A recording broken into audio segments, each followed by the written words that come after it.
Hello, my name is Matt Dietz, and this is my rallying cry, my smart worksheet screencast.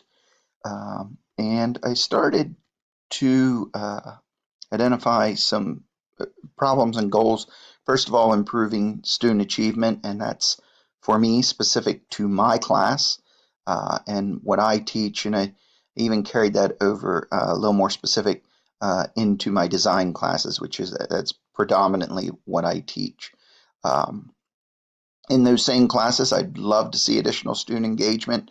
It's fairly strong, but I can see it's more for some students than others. So how do I get move the students who it is okay to enjoy it even more, and certainly develop varied delivery methods, as we're seeing in some of the videos, especially the the small group instruction and that helped reduce the class size.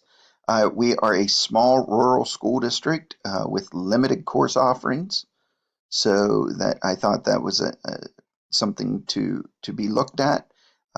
At the elementary levels, we have too large of a class size, and because of being rural and a rather um, not affluent uh, district, our students have some limit are very limited in their experiences. So into the worksheet, I went ahead and took a look at my first core opportunity. I'll go through that first, is to first and foremost improve student achievement.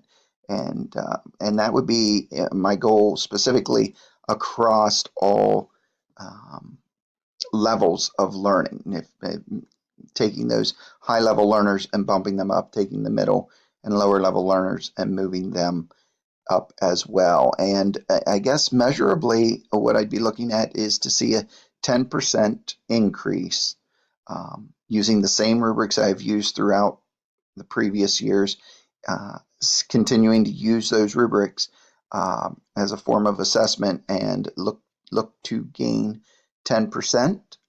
And most of this is going to fall on myself and the student. It is a realistic goal, and I no time like the present. So during the upcoming school year, I would look to make that measurable each 9 weeks. As far as the non-consumption opportunities, um, small rural district with limited course offerings.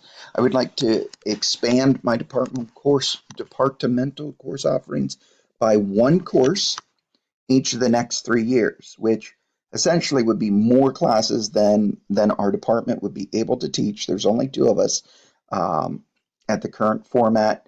It's more than what we could do in a normal school day. So how can we expand that?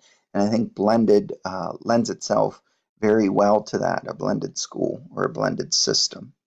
The first course would be offered this upcoming course offering cycle, which would be 2020 to 2021, and then an additional course each of the following years. At that point, reevaluate the success and what would need to be addressed.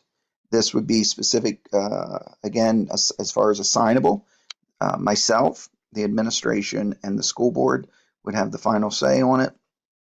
It is realistic, and I would like to see it again begin in this course scheduling cycle and around February of 2020. Finally, some of my top takeaways from the materials were, first of all, according to the Lexia Company, a blended school can differentiate for students at many levels and provide additional time to learn. Along with that, and they tie in with my goals, Schlusser claims that blended school facilities personalize learning and saves you time. That's a big one. The Quakertown School brought in real live experts. I think that would fit again along with what one of my goals are. Elise Harris, this was just a takeaway, demonstrate how to expertly run a virtual classroom and the benefits of the environment. And finally, from the textbook blended, I really thought looking for opportunities to implement blended learning as sustained innovation to improve on the traditional system was an excellent statement. That's everything. Thank you very much.